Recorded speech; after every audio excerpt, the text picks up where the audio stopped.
Dear ladies and gentlemen, the EALA slot seems to be one of the reasons that is causing a deeper fallout between Azimio One Kenya Alliance constituent party membership. So Jeremiah Kioni missed out on the EALA election. He did not win. I think he was the last person of all the people who have voted, if I'm not wrong. So that means people did not trust in him. Did put trust in Jeremiah Kioni. Ama inaonekana kwamba alikuwa ni mtu kama watermelon hivi. So the question is, why would all Azimio One Kenya Alliance not vote for him? And this vote that he got, ilikuwa ni ya nani haswa? So as to whether Azimio will depend on Raila Amolo Odinga and Uhuru Muigai Kenyatta's meeting. Already there was that one meeting that Uhuru Kenyatta skipped, and instead he sent Jeremiah Kioni to represent him.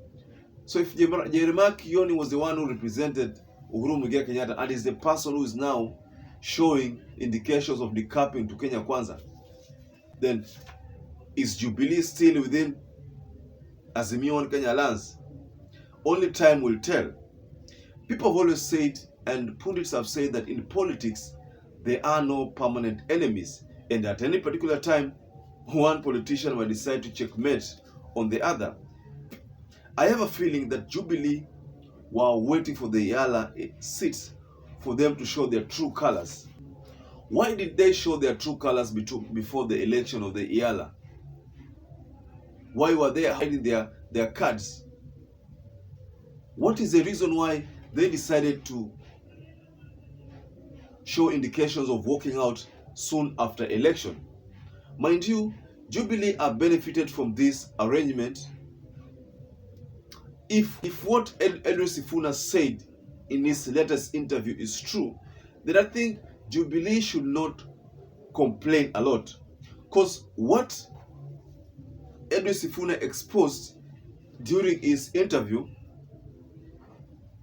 from what he said, is that Jubilee was being unfair to Raila Amolo Odinga, because how can they demand for more when themselves they did not deliver? According to the votes that Raila Amolo Odinga got, close to 7 million, Jubilee only delivered 490. Mount Kenya delivered 490,000 votes only. So that means they delivered way below what Raila Amolo Odinga expected from them. The expectations, or what they promised, was 2.4 million votes were to be delivered to Raila Amolo Odinga. That amounted to around 40%, that is statistically 40% of the Mount Kenya votes. That is what was tasked to Martha Karua to deliver to the Azimio One Kenya Alliance vote basket. Because the expectations was that they would get a deputy president's slot that they were given. They would get Nairobi governor that they were also given. They also would get 50% of government allocations. That was if Azimio One Kenya Alliance formed the government. I think Raila Amolo Odinga stayed true to his promise of Governor Nairobi, Deputy President slot. So those ones were given to Jubilee. In addition to that, they were going to get 50% of government allocations.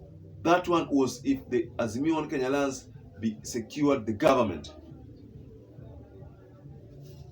So the votes that Raila Amolo Odinga got from the Jubilee, from the Mount Kenya, were just like a vote that one would get from one county.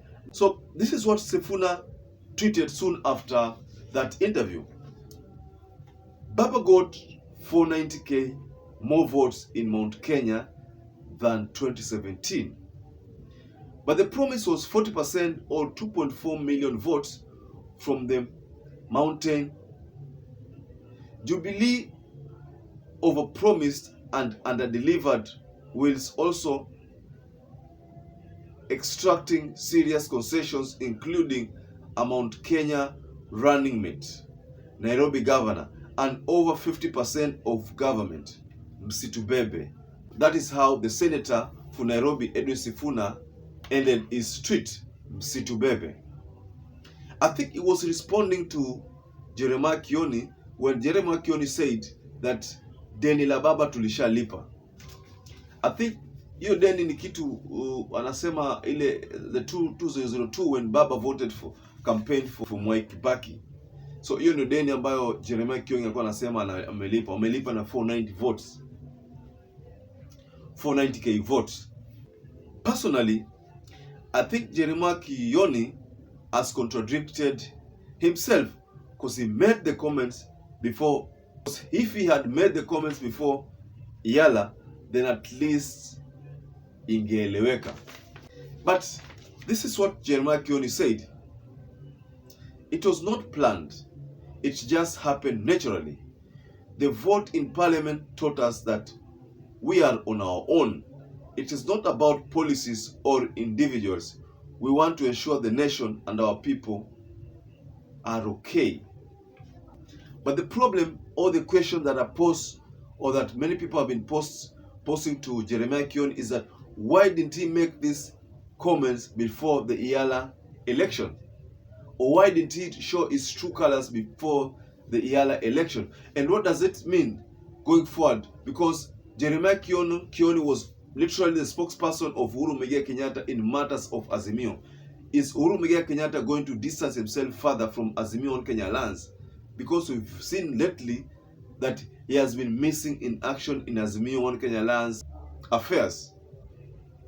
There is something that Babu Owino said previously that I tend to agree with, that inaonekana Raila Amolo Odinga alichezwa hapa, kwa sababu ni kama kuna siri ilikuwa imewekwa, siri kubwa, na sasa hii siri inaanza kujitoa, inaanza kujionyesha kwamba hawa watu hawakuwa wanamsupport Raila Amolo Odinga 100%, kwamba walikuwa na interest, personal interest kubwa sana, kwamba ile personal interest ikiwa haitatimizwa basi wao hawatamsupport Raila Amolo Odinga. Kwa sababu unaona kama mtu kama Kanini Kega amepewa ile Iyala slot courtesy of Azimio deal, na ikiwa itaonekana kwamba ataenda kwa Kenya Kwanza, then inaonekana kwamba itakuwa Azimio on Kenya lands walipata seats 2 pekee, that is Winnie and Shabal, and probably Kalonzo Musyoka's son. So the rest zitakuwa ni za Kenya Kwanza. So Kenya Kwanza itakuwa ni kwamba imepata seats nyingi mno zaidi kushinda hata Azimio on Kenya lands. So ili swala ni swala hatari, swala nyeti sana, but going forward I think Jeremiah Kioni will have to look at his political future well, because there is no point him being seen as a watermelon at this early stage.